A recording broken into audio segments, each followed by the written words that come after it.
Hey guys, இன்னைக்கு get ready with me தான். இன்னைக்கு எங்கள் வீட்டுக்காரர் வந்துட்டு வெளியில் போகலான்னு சொன்னாங்க. 3 மந்த்ஸாக வீட்டிலே இருக்கேன், எங்கேயும் போகல அப்படின்றதுனால நான் வெளியே எங்கேயாச்சும் ஷாப்பிங் போகலான்னு சொன்னாங்க. அதனால ரெடி ஆகிட்டு இருக்கேன். ஆக்சுவலி நான் இப்போ வெளியில் எங்கேயாச்சும் போகணுன்னா நான் அவ்வளோ ஃபவுண்டேஷன் கன்சிலர் அந்த மாதிரி எதுவுமே போட மாட்டேன். ஏன்னா எனக்கு அது பிடிக்காது. ஃபங்க்ஷன்ஸுனா மட்டும்தான் நான் ஃபவுண்டேஷன் போடுவேன், இல்லைன்னா இல்லை. சம்டைம்ஸ் கோவிலுக்கு. எனக்கு ப்ரெக்னென்சிக்கு முன்னால் ஃபேஸ் ஃபுல்லாக பிம்பிள்ஸ் ஃபுல்லாக டார்க் ஆகிட்டு இருந்தது. இப்போ கொஞ்சம் பரவாயில்ல. நான் ஒரே ஒரு சீரம் மட்டும்தான் யூஸ் பண்ணிகிட்ருக்கேன். உங்களுக்கு அது வேணும்னா நான் லிங்க்கில் ஷேர் பண்ணுறேன். இப்போ கொஞ்சம் பரவாயில்ல. உங்களுக்கு நான் இன்னொரு வீடியோ எடுத்து போடுறேன், லைக் பிஃபோர் ஆஃப்டரு இப்போ எப்படி இருக்குதுன்னுட்டு. ஆக்சுவலி பெங்களூரில் இங்கே ஒன்றும் வெயிலே இல்லை, அதனால நான் சன்ஸ்க்ரீன் அவ்வளோ போட மாட்டேன். மாய்ஸ்சரைசர் மட்டும்தான் போடுவேன்.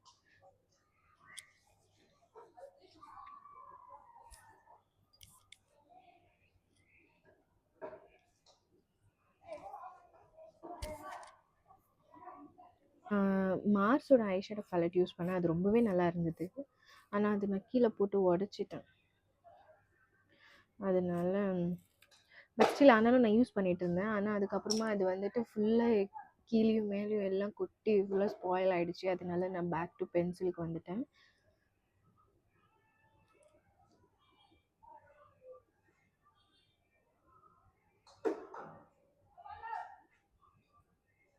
ஐப்ரோஸே பண்ண மாட்டேன். ஏன்னா வந்துட்டு நம்ம தான் வெளியே எங்கேயும் போகிறதில்ல, அப்புறம் எதுக்கு ஐப்ரோஸ் அப்படின்னு சொல்லிட்டு நான் விட்டுட்டேன். அதுக்கப்புறமா ஒரு தடவை ரொம்ப டிப்ரெஷனாக இருந்தேன். எங்கே போகிறது என்ன பண்ணுறதுன்னே எனக்கு தெரியல. போஸ்ட்மார்ட்டம் டிப்ரெஷனில் இருந்ததுனால சடனாக வீட்டுக்குள்ளேயே இருக்கிறேனேன்னு தோணும். சடனாக வெளியே போகக்கூடாது, நான் வீட்டில் தான் இருக்கணும்னு தோணும். அப்போ தான் நான் வந்துட்டு சரி வீட்டு பக்கமாகவும் இருக்கணும், ப்ளஸ் பாப்பா அழுந்தா டக்குன்னு ஓடி வந்துடணும், அந்த மாதிரி ஞாபகம் இருந்தது. அதனால நான் என்ன பண்ணேன், சரி போய் ஐப்ரோஸ் வேக்சிங் பண்ணலான்னு போயிட்டு வந்தது. இதுதான்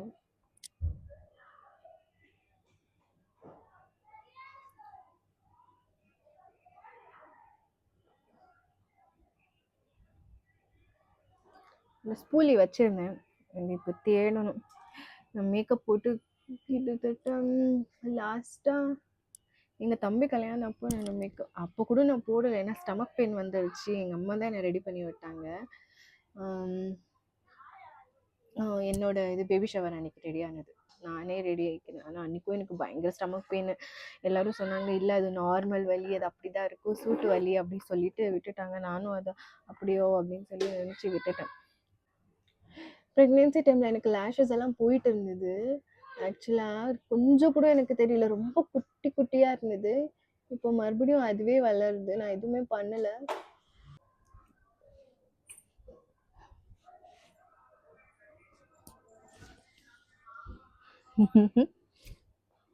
என் பொண்ணு அழ ஆரம்பிச்சிட்டாங்க. ஓனுமா ஆடு சாமி. பாப்பாக்கா ஃபீட் பண்ணியாச்சு. யூஸ்வலாக நான் டே டைமில் வந்துட்டு டைப்பர் போட மாட்டேன், நைட் டைமில் மட்டும்தான் டைப்பர் போடுவேன். அதுவும் ஏன்னா வந்துட்டு நைட்டில் சுசு பண்ணிட்டாங்கன்னா ஈரம் ஆயிடுச்சுன்னா கத்துவாங்களா, அவங்களுக்கும் தூக்கம் போயிடும், எனக்குமே தூக்கம் போயிடும். அதனால நைட்டில் மட்டும் டைப்பர் போடுவேன், மார்னிங் ஈவினிங் எல்லாம் போட மாட்டேன். சம்டைம்ஸ் இங்கே ரொம்ப மழை வந்து ரொம்ப குளிர் இருந்தால் மட்டும்தான் நான் டைப்பர் போடுவேன். யூஸ்வலி 1 டே போட மாட்டேன். நான் அவ்வளோ டே டைமில் என்ன ஆனாலும் போட மாட்டேன்.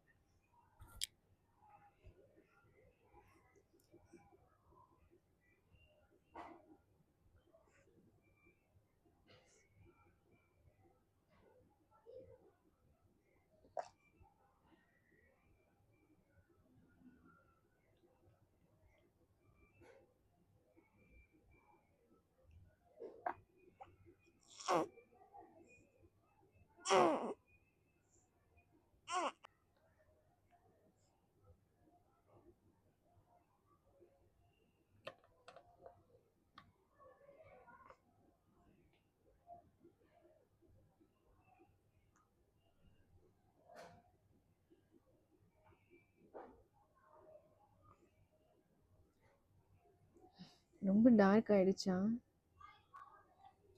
எனக்கு இன்னும் கிட்டத்தட்ட 4 months 5 months ஆகிடுச்சு ரெடி ஆகிட்டு. எங்கேயுமே நான் போனதே இல்லை. எனக்கு என்னமோ ரொம்ப ரொம்ப அதிகமா இருக்கிற மாதிரி இருக்கு. ம். இவ்வளோதான். ஐலைனர் போடணுமா?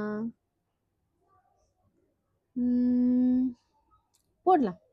இந்த விங் மட்டும் எடுத்து விடுறேன். ஐலைனர் எங்க போச்சு? கக்க பண்ணிட்டாங்க. 2 மினிட்ஸ். I'll be back. கக்க பண்ணிட்டியா அழகி? வெயிட். கிளீனிங் வேலையும் முடிஞ்சுது.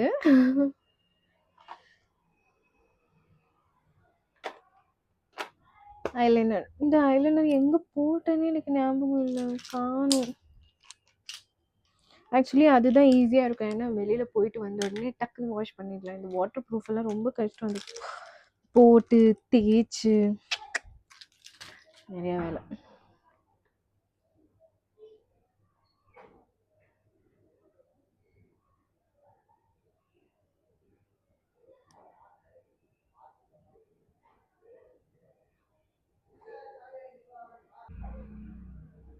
ஆக்சுவலி எனக்கு எப்பயுமே ரைட் சைடு தான் கரெக்டாக வரும். லெஃப்ட் சைடு வரவே வராது. இங்கே பாருங்க இவ்வளோ பெரிய இந்த லைனே தெரியல. இத்த கொஞ்சம் பெருசு பண்ணும்.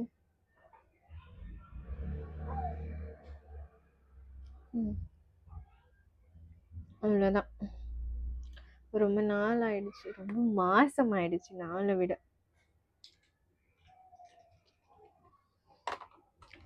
இதுதான் என்னோட கெட் ரெடி. ப்ளஷ் இவ்வளோ நாள் ஆச்சு. எனக்கு மேக்கப்லேயே ரொம்ப ரொம்ப பிடிச்சது ப்ளஷ், ஹைலைட்டர். இது 2 தான் எனக்கு ரொம்ப பிடிக்கும். அதுக்கப்புறம் ஐலைனர்.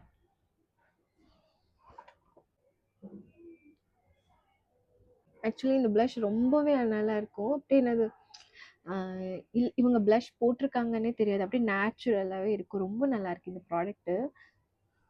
ஸ்டார்டிங் நான் வந்துட்டு இது வாங்கினப்போ ரொம்ப குட்டிஸாக இருந்தது. என்னடா இது இவ்வளோ ரேட் கொடுத்து நான் இவ்வளோ குட்டியோண்டு வந்திருக்குதுன்னு நினச்சேன். சரி வாங்கிட்டோமே என்ன பண்ணுறது அப்படின்னு சொல்லி யூஸ் பண்ண பார்க்க ஒர்த், செம்மவா ஒர்த்து. தெரியுதுங்களா? அப்படியே நேச்சுரலாகவே இருக்கும். ரொம்ப நல்லாயிருக்கும். நான் இது மட்டுமே தான் யூஸ் பண்ணுவேன். இதனாலேயே நான் ஃபவுண்டேஷன் கூட யூஸ் பண்ண மாட்டேன். ஏன்னா வந்துட்டு இதுவே ரொம்ப நல்லா லுக் கொடுக்கும். லைக் எப்படின்னா நோ மேக்கப் லுக்குன்ற மாதிரி சொல்லுவாங்க இல்லைங்களா?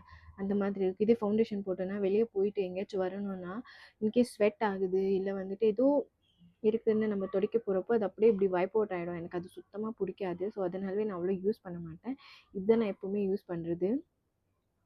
இது மாதிரி நீங்கள் வந்துட்டு ஃபவுண்டேஷன் கன்சீலர் யூஸ் பண்ணாமல் போகணும்னா எப்பயுமே நீங்கள் வந்துட்டு ஸ்கின்னை கொஞ்சம் நல்லா பார்த்துக்கோங்க. ஹைட்ரேட்டிங்காக வச்சுக்கோங்க. அப்போ தான் அது நல்லா லுக் கொடுக்கும். என் பொண்ணு அழறா, பசி எடுத்துக்கிச்சு போல். ஸோ இதுதான் என்னோட மேக்கப் லுக். பாருங்கள், பின்னி வைக்கணும்ல, வேணாம் இன்றைக்கி நான் வைக்கல. இதே நல்லா தான் இருக்குது. இன்னும் முடி சரியாக காயல. இன்னும் கொஞ்சம் நல்லா காயணும். காய வச்சுட்டு ட்ரெஸ் போட்டுட்டு அப்புறமா உங்களுக்கு நான் காமிக்கிறேன். ஓகே.